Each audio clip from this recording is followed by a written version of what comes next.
श्री गुरुदेव दत्त। लागनियों के पहले पार रहो, एक रहो, नेक रहो, सबके दिलों में रहो, यही तो भक्ति है। आशा और उमंग, उसके ऊपर दुनिया टिकी हुई है। आपकी और मेरी सबकी खुशी का कारण भी यही है कि जब सूरज उगता है तो हम किसी न किसी उमंग से आशा भरे होके हम उठते हैं और हमारे गंतव्य की ओर निकल जाते हैं। अंधकार को चीर के निकलता हुआ सूरज भी यही प्रतीति हमको कराता है, उठो, जागो और अपने सपने पूर्ण करने के लिए अपने दिन का प्रारंभ करो। रात को घोर अंधकार में भी मून, चंद्रदेव थोड़ी हल्का हल्का उजास देके भी हमको भरोसा देते हैं, धीरज रखो, सुबह होगी, प्रकाश फैलेगा। हजारों उसके साथ तारे, सब ब्रह्मांड में जितने भी है नक्षत्र, ये सब अपने अपने उजास से हमको प्रेरणा देते हैं कि धीरज रखो। ये अंधकार का जो वक्त है कुछ समय का है, वो निकल जाएगा और आशा उमंग का सूरज फिर से उग जाएगा। तो परमात्मा ने कितनी व्यवस्था की है हमारे लिए। जब ये बिजली और ये सब की शोध नहीं हुई थी, और वो जानते हैं कि मानव संसाधन का एक लिमिट होता है, तो बिजली रहे ना रहे, उसने दो प्रकार की व्यवस्था हमारे लिए परमानेंट कर ली है। दिन में सूर्यदेव का प्रकाश, रात को हम घोर अंधकार से डर न जाए, कन्फ्यूज़न में ना आ जाए कि कल फिर सुबह होगी कि नहीं होगी, उजास होगा कि नहीं होगा। तो इसलिए हमने चांदा मामा की व्यवस्था रखी है, चंद्रदेव की व्यवस्था रखी है कि वो हल्का हल्का प्रकाश देता रहता है। उसके साथ सूर्यदेव उगते भी है और फिर आथमते हैं। चंद्र भी उसकी 15-15 दिन की कलाओं में बढ़ता है, घटता है। तो वो भी एक इशारा है कि आपके जीवन में भी उतार चढ़ाव आता रहेगा। जिसका अभ्युदय होता है उसका अस्त भी होता है।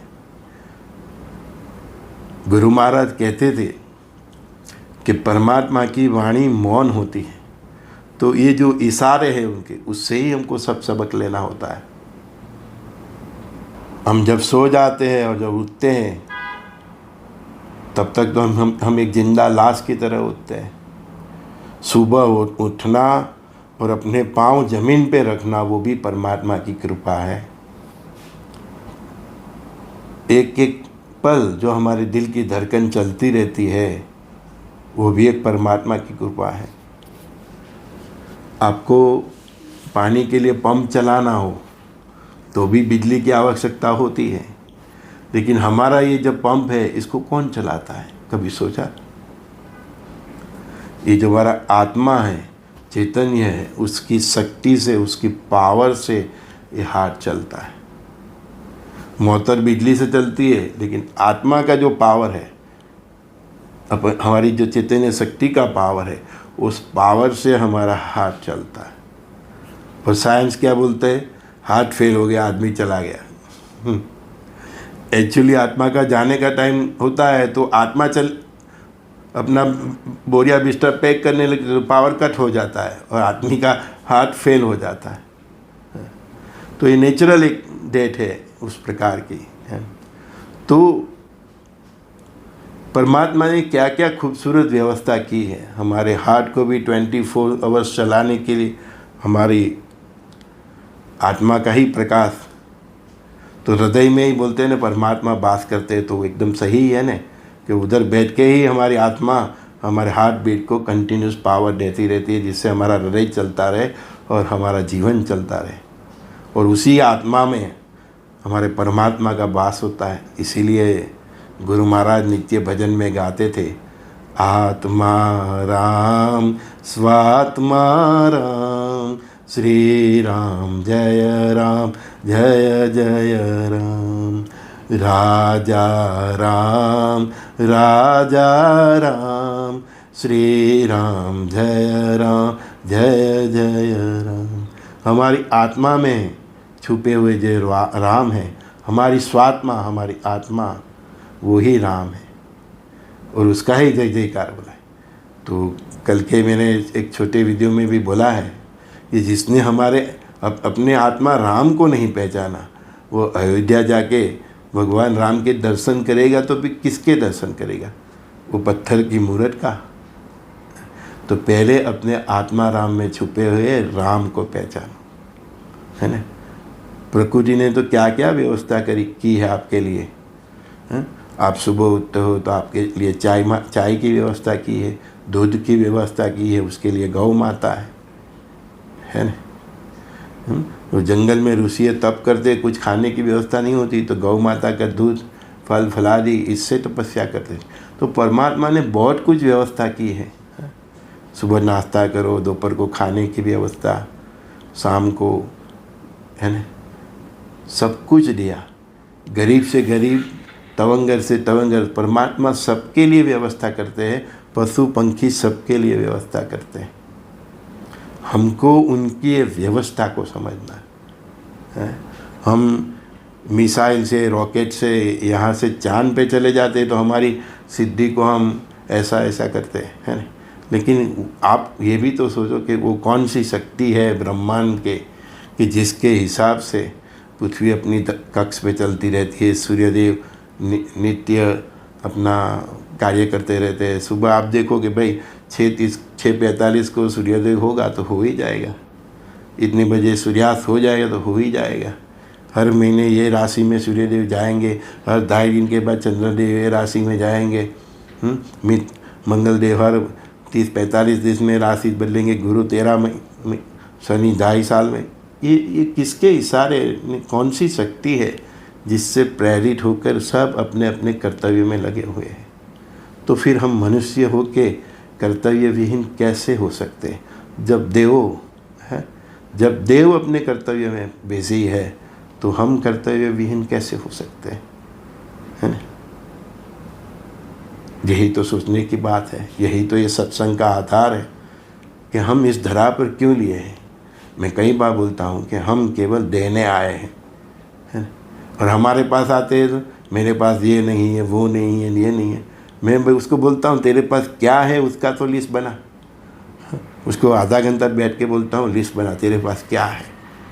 फिर उसको बताऊँ क्या इतना जो है इसमें तू नहीं जी सकता। तेरे पास जो नहीं है वो दूसरा दे, है? और दूसरे का पास जो नहीं है वो तू दे जो तेरे पास है। यही तो संसार है, गिव एंड टेक। इसको हिंदी में आप ले बोलते हैं।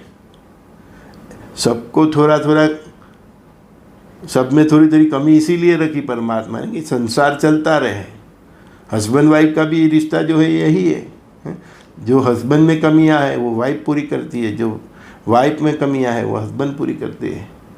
तो इसीलिए हम शादी भी करते हैं, संसार चलाने के लिए बच्चे लाते हैं। वासना के लिए वो साधन ही नहीं है। ऋषि, हम तो सब ऋषि परंपरा के, हमारे पूर्वज ऋषि है, हम तो उनकी संतान है। तो हमको ऋषियों की तरह जीना है, प्रकृति को समझना है, उसके हिसाब से जीना है। देखो ये सूर्यदेव नित्य कभी थकते नहीं, इसीलिए तो देव है। चंद्र देखो, सब तारे को देखो, सब ग्रहों को देखो, और वो अपना कर्तव्य करके भूल जाते हैं, एहसान भी नहीं जताते। हम इसीलिए यज्ञ करते हैं, सर्वदेवों की, सर्वग्रहों की आहुति देते हैं। इसी प्रकार हमको याद करते हैं, उनको बल देते हैं। यज्ञ करने से वो देवों को भी बल मिलता है, क्योंकि वो निस्वार्थ कर्म करते हैं, तो उनको बल भी तो चाहिए। तो हम क्यों इस तरह पे आए हैं वो भी तो सोच लो। प्रकृति से देखो कि इतना निस्वार्थ भाव से वो कार्य करते हैं, तो हमारे हर कार्य में स्वार्थ क्यों है?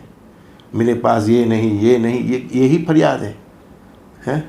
तेरे पास जो है वो तो बात, वो बातें बातें भी तू थक जाएगा। सूर्यदेव के पास रोशनी पर है तो वो रोशनी बातें बातें थक जाते हैं, ख़त्म ही नहीं होती। चंद्रदेव के पास जो शीतलता है, सुंदरता है, वो बातें बातें वो भी थक जाते हैं, लेकिन ख़त्म नहीं होती। आप भी बातना शुरू करो, बातें बातें थक जाओगे। एक बार शुरू तो करो।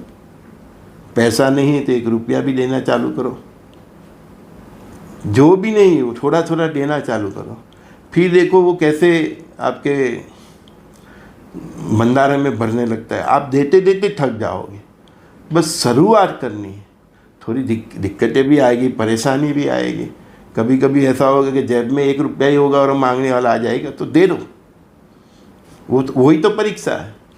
10 रुपया 1 रुपया भी दे दो, 2 रुपया भी दे दो, देना शुरू करो। देना शुरू करोगे तो फिर एक साइकिल शुरू हो जाएगी, वो अपना शुरू कर देगा। क्योंकि हम तो पृथ्वी रुपये सर्कस में जो घोराज है ना, उसमें ही है। पृथ्वी रुपये घोराज में जो भी देते हैं वो रिटर्न ही आता है। गाली देते हो तो गाली रिटर्न आता है, अच्छे कर्म करते हो तो वो भी 100 टाइम्स होकर रिटर्न आता है, 100 टाइम। तो आप किसी को 1 रुपया देते हो तो वो 100 रुपया होकर रिटर्न आएगा, वो कन्फर्म है, परमात्मा का वचन है। देना शुरू करो। दरिद्रता हो, कुछ भी हो, आपको रोग है तो रोगियों की सेवा करो, किसी को दवा दो। ये जो भी है तुम दिक्कतें, वो ही देना शुरू करो। फिर देखो एक दिन वो साइकिल ऐसे स्टार्ट हो जाएगी। एक बार गाड़ी चालू हो गई ना, इंजन, फिर वो रुकता नहीं है। आप प्रखर संतों अवधूतों को देख लो, देते देते थक जाते हैं। परमात्मा भी पूछते हैं कि अभी तेरे को मैं क्या दूँ। तो जो भी अच्छा करता है उसके सामने मैं तुमको 100% दे देता हूँ। फिर वो तो बात देता है, तो मैं दूँ तो क्या दूँ। फिर वो बंदा बोलता है, मुझे आपके चरणों में परमानेंट स्थान चाहिए, वैकुंठ में मुझे आपके साथ जीना है। जब तक ये ब्रह्मांड है और जब जब भी ये ब्रह्मांड का अस्तित्व होता है, तब तक युगों युगों तक मैं आपके चरणों में ही रहूं। आपकी इच्छा से ही पृथ्वी पर मैं जाऊं, आपकी इच्छा से ही लीलाएं करके मैं वापस आऊं, सबको अच्छा रास्ता दिखा के मैं वापस आऊं, ऐसा मानते। तो एक बात देना तो शुरू करो। श्री गुरुदेव दत्त। संजय बॉडीवाला, संजय दस्तिका, सभी तो प्रणाम। Give and take, give and take, give give give, take take take. आप देते थक जाओगे, परमात्मा आपको देता थक जाएगा। फिर एक दिन परमात्मा ही पूछेंगे आपको कि अभी संजय मैं तेरे को क्या दूँ। तब मांग लेना, प्रभु मुझे आपके चरणों में हमेशा के लिए स्थान दे दीजिए। इससे अच्छा कोई बड़ा गिफ्ट नहीं है। मोक्ष मत मांगो, मोक्ष मतलब आपका अस्तित्व ही खत्म। इससे अच्छा परमात्मा के चरणों में परमानेंट स्थान मांगिए।